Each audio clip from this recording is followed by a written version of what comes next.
Welcome to Sweet Life Beat Life. We hope this video helps. In this video, I will explain how to make pesto without cheese.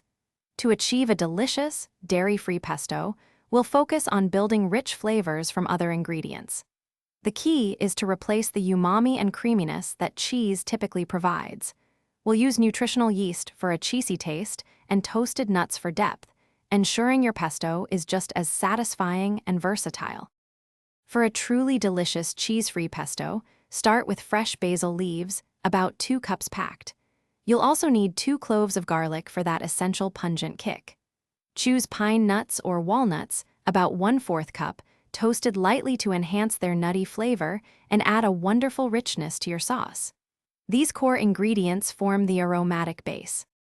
To replicate the cheesy flavor, nutritional yeast is your secret weapon.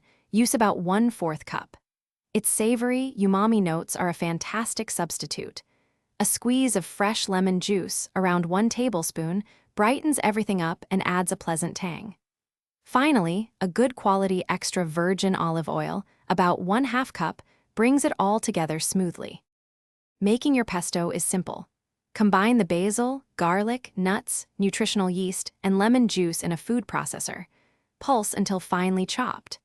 Then, with the processor running, slowly drizzle in the olive oil until you reach your desired smooth consistency. Store your fresh pesto in an airtight container, topped with a thin layer of olive oil to keep it vibrant. Thanks for watching. Consider subscribing if we helped you.